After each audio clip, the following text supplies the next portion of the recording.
આજે આપણે પહેલા મુદ્દાની અંદર, પહેલા ભાગની અંદર શીખવાના છે એ વચન શું છે?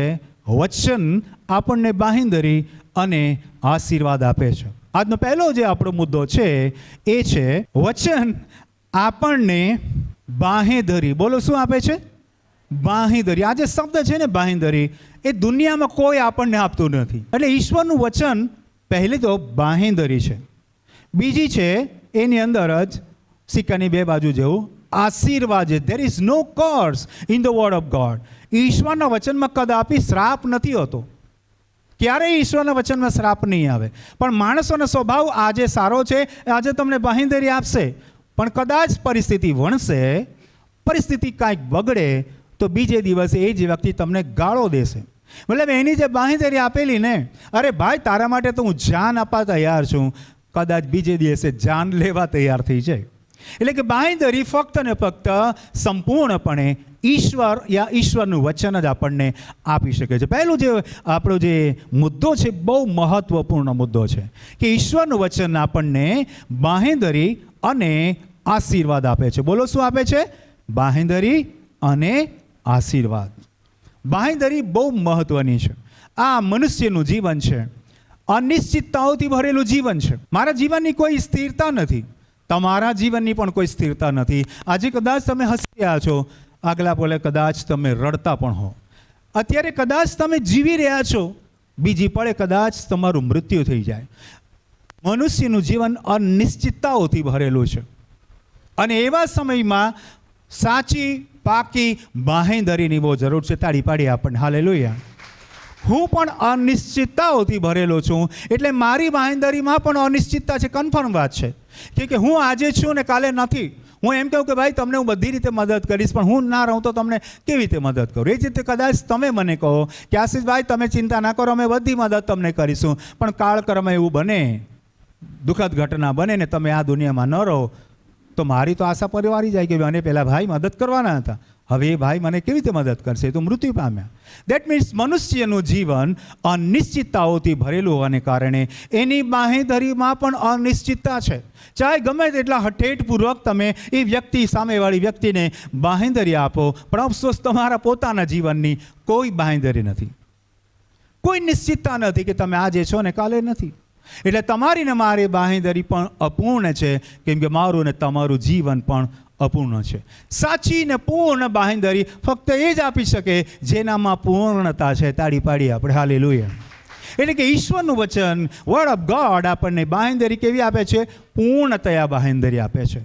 એણે એમ કીધું કે હું તમને જીવન આપીશ, તો એનામાં પણ જીવન હોવું જોઈએ, તો જ એ તમને જીવન આપે. અને એટલા માટે આપણે વચન વાંચીએ ઉત્પત્તિ તેનો 15મો અધ્યાય ને પહેલું વચન આપણે વાંચીએ. એ વાતો પછી યહોવાનું વચન દર્શનમાં ઇબ્રાહિમ પાસે આવ્યું ને કહ્યું કે ઇબ્રાહિમ, તું બીમાં, હું તારી ઢાલ તથા તારું મહા મોટું પ્રતિદાન છું. વચન માટે તાળી પાડી આપણે. હાલેલુયા. ઈશ્વરના અજાયબ વચન માટે ઈશ્વરના આભાર. પરંતુ સાથે સાથે વચનની સાથે સાથે જે વ્યક્તિના વચન કહેવામાં આવેલું છે એ વ્યક્તિના જીવન ચરિત્ર વિશે પણ તપાસ કરવી પડશે કે કયા વ્યક્તિને આ બાંહેધરી આપવામાં આવે છે. ઇબ્રાહિમ, નામ બોલો. ઇબ્રાહિમ નહીં, એ નામ તો પછી એનું પાડવામાં આવ્યું. અત્યારે ઇબ્રાહિમના કેરેક્ટરની આપણે વાત કરીએ. બંને એક જ વ્યક્તિ છે, પણ પ્રભુએ પછી એનું નામ ઇબ્રાહિમ પાડેલું. પહેલા એનું નામ માતા પિતાએ ઇબ્રાહિમ પાડેલું. અને એ ઇબ્રાહિમ પોતાના જીવનના એવા સમયમાં હતો કે જે સમયમાં કોઈ ઉમ્મીદ ના હોય. એના બે મહત્વના કારણ હતા. પહેલું કારણ હતું કે એની ઉંમર 75 વર્ષથી વધારે હતી, એટલે કે વયોવૃદ્ધ હતો. બીજી બાબત એના જીવનમાં કઠણ એ હતી કે એની જે ધર્મપત્ની સારા હતી એને હાલ કોઈ સંતાન ન હતું. બે વિકટ પરિસ્થિતિનો એ સામનો કરતો હતો. અને ત્રીજી સ્થિતિ એની એવી હતી કે પોતાના માતા પિતાનું ઘર છોડીને, 12મા અધ્યાયમાં જોઈએ છે, ઘર છોડીને હાલ એ એવા જગ્યા પર છે જેના વિશે એને કાંઈ ખબર નથી. જીવનના એવા ચક્રવ્યૂહમાં એ જાણે કે ફસેલો છે.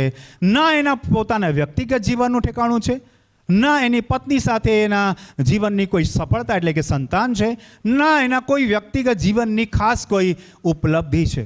કેમ કે વન વગડાઓમાં, જંગલોમાં, કોતરોમાં, પહાડોમાં અને અન્ય રાજા રજવાડાઓના પ્રદેશમાં એ રખડતો ફરતો આગળ વધી રહ્યો હતો. હજી કોઈ નિશ્ચિત કનાન દેશ સુધી એને પહોંચાયું નહોતું, અધવચ્ચે હતો.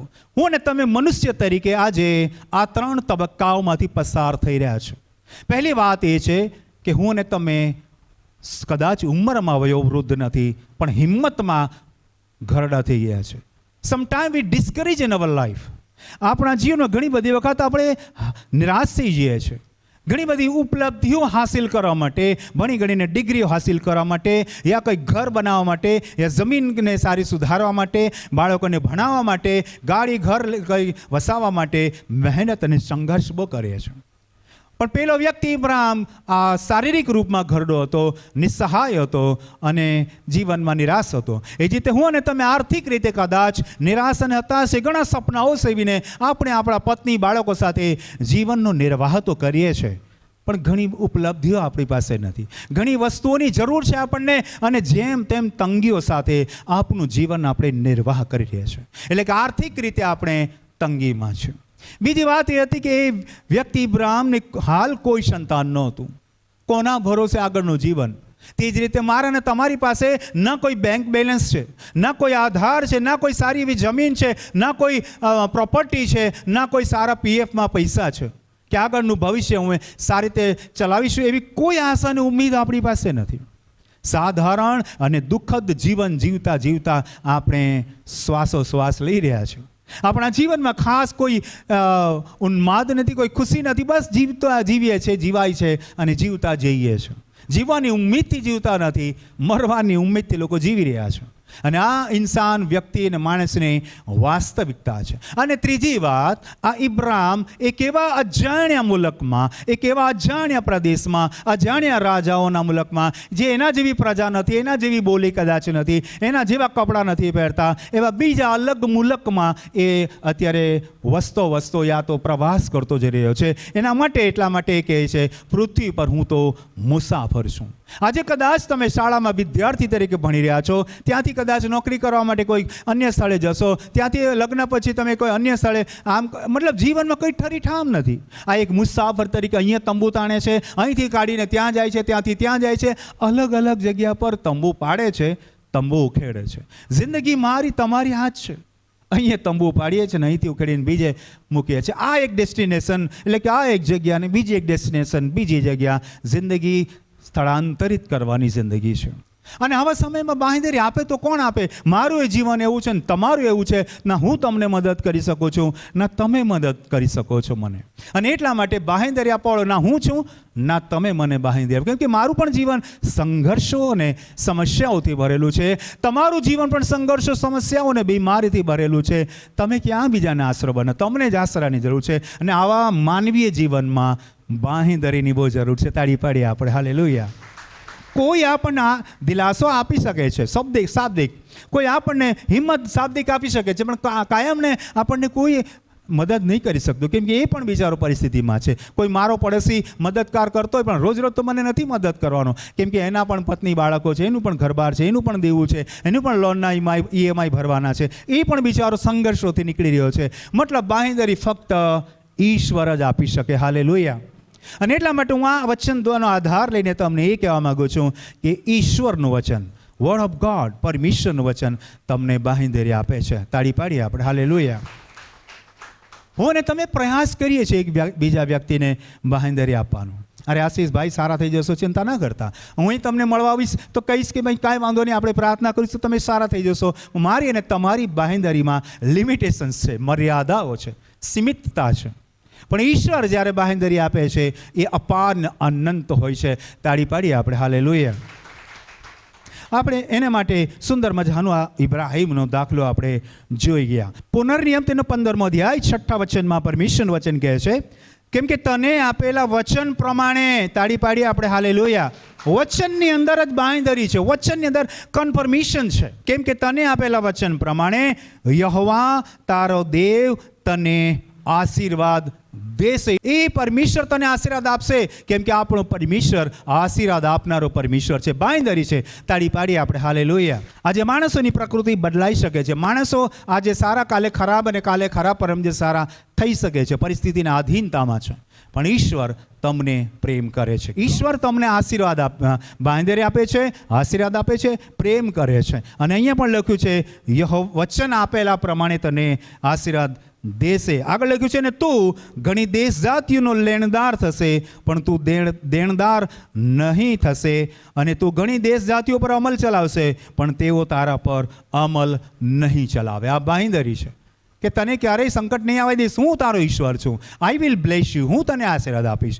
આગળનું એક વચન વાંચીએ, પુનર્નિયમ 26મો અધ્યાય 18મું વચન. અને તને આપેલા વચન પ્રમાણે, વચન મતલબ બાંયધરી, વચનનો મતલબ અંગ્રેજીમાં કહીએ પ્રોમિસનો સીધો ગુજરાતી અર્થ કરીએ શપથપૂર્વક લીધેલું વચન, પૂરેપૂરી ખાતરીથી આપેલું વચન. અને તને આપેલા વચન પ્રમાણે યહોવાએ આજ કબૂલ કર્યું છે. It is confirm. એણે સ્વીકાર કર્યો છે કે તું તેની ખાસ પ્રજા છે અને તેની સર્વ આજ્ઞાઓ તારે પાડવી. કયું વચન અને કઈ બાંયધરી આપે છે? તું ઈશ્વરની ખાસ વિશેષ પ્રજા છે. તો છડાયેલી, તરછોડાયેલી, ધિક્કારાયેલી પ્રજા નથી. તમે ઈશ્વરની બહુ બિલવડ, બહુ જ પ્રિય પ્રજા છો. તાળી પાડીએ ને તમારા માટે. દેટ મીન્સ ઈશ્વર તમને પ્રેમ કરે છે, એટલે તો તમે એના પ્રિયજનો છો. પહેલો પિત્તર તેનો 2 અધ્યાય 9 થી 10 વચન વાંચું છું, ધ્યાનથી સાંભળો. તમે પહેલા પ્રજા જ ન હતા. સાચી વાત છે. જેની કોઈ પ્રજા નથી, એનો કોઈ રાજા નથી. ઇઝરાયલ પ્રજાની આ જ સમસ્યા હતી. એ અહીંથી ત્યાં રખડતી, હિજરત કરતી, મુસાફરી કરતી, ભાગતી, દોડતી પ્રજા હતી. સ્ટેબલ લોકો નહોતા, સ્થિર લોકો નહોતા. આજે જે તમે ઇઝરાયલ દેશને જુઓ છો, એ જમાનામાં હંમેશા એક ગુલામીમાં રહી. મૂસાના જમાનાથી લઈને જોઈએ તો ઇબ્રાહીમના જમાનાથી લઈને રઝળતી ને રખડતી પ્રજા હતી. એ પ્રજાનો ઇતિહાસ જગતભરની અંદર જાણીતો છે કે ઇઝરાયલ પ્રજા સતત હિજરત કરતી પ્રજા છે.